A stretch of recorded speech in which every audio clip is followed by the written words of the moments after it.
Eu vou contar uma história para vocês. Há 20 anos atrás, eu fazia parte de uma mesa numa associação. E eu vi uma das histórias mais tétricas que eu já vi na minha vida.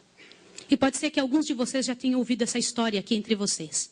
E se já ouviram, vão lembrar comigo essa história com dor. Uma certa ocasião, numa igreja de um certo lugar no Brasil, uma mocinha pediu licença para conversar lá na frente, no microfone. Ela frequentava a igreja um ano e pouco. E ela pegou o microfone da mão da moça que estava terminando a escola sabatina e falou: eu tenho que contar para vocês um pecado meu. E as pessoas paralisadas olhando ela falar. E ela disse: eu quero contar para vocês. Estava ali na igreja naquela hora, o pastor se arrumando ali, ajeitando alguma coisa. A esposa do pastor com os 2 filhos, mais ali no lado da esquerda, da minha esquerda. E a igreja toda ali junta. Vocês sabem que entre a escola sabatina e culto, a igreja fica bem cheia. E ela disse: eu tenho que contar o meu pecado para vocês. E o pecado que eu tenho que contar é que eu sou amante do pastor. Na hora que ela disse isso, a esposa do pastor desmaiou ali na hora. E os filhos correram para acudir. E o pastor veio para ela e falou assim: o que você está falando? Você enlouqueceu? O que é isso, menina? Ela falou: eu tinha que contar, eu preciso resolver meu problema. Eu preciso salvar a sua alma. Eu preciso resolver você. Os danitas, eles sempre usam essa: cuidado, eu preciso ajudar. Sempre usam a palavra da ajuda, viu? E naquele momento a igreja toda ficou em alvoroço. Eu não preciso dizer que não houve culto. Não houve culto. Não conseguiram fazer o culto.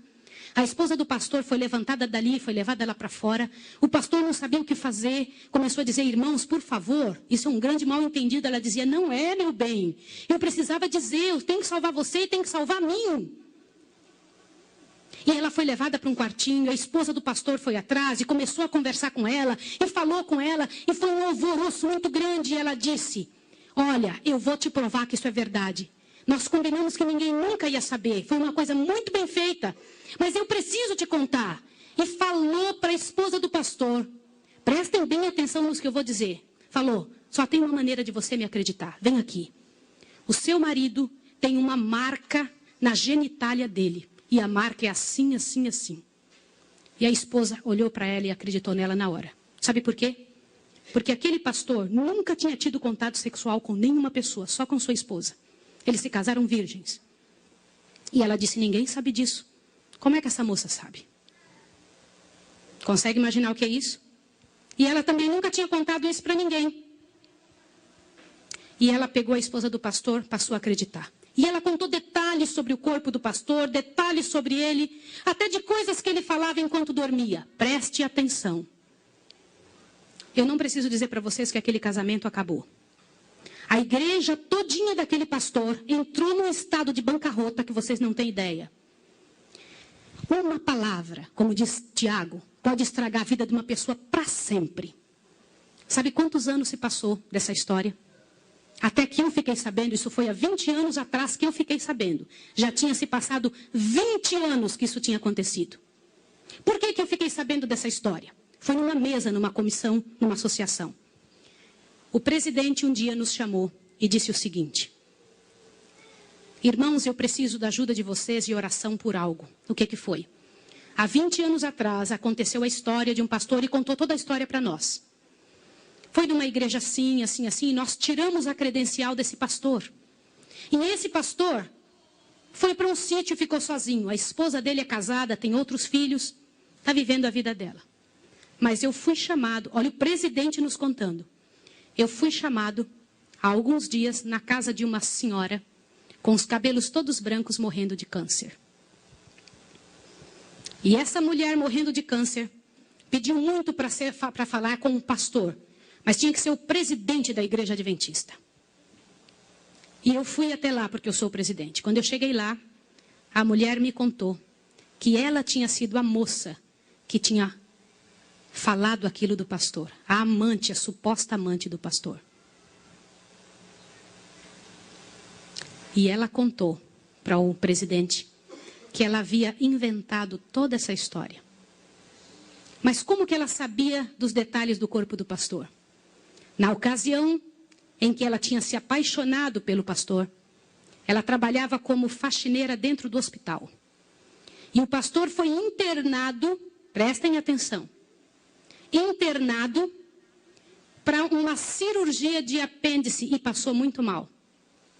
E ela era amiga de uma enfermeira. E entrou dentro do quarto junto com a enfermeira, destampou o corpo do pastor e olhou o corpo do pastor todo, durante o tempo em que o pastor estava dentro do hospital em coma. E quando o pastor falava algumas coisas, ela ouviu o que o pastor falou e ela olhou os detalhes do corpo do pastor e guardou. Satanás plantou na cabeça dela 1 ano e ela formulou e acabou com a vida do pastor. E o presidente pegou uma credencial, foi lá no sítiozinho onde o pastor o coitado daquele pastor, o caluniado, estava, e chegou para ele e falou, junto com uma comitiva dos irmãos: pastor, eu vim aqui te entregar a sua credencial de novo, nós descobrimos que era mentira. Sabe qual foi a resposta do pastor, irmão? O pastor disse assim: vocês me devolvem minha família e meus filhos também? Vocês me devolvem minha reputação? Se vocês não devolverem junto, eu prefiro ficar aqui.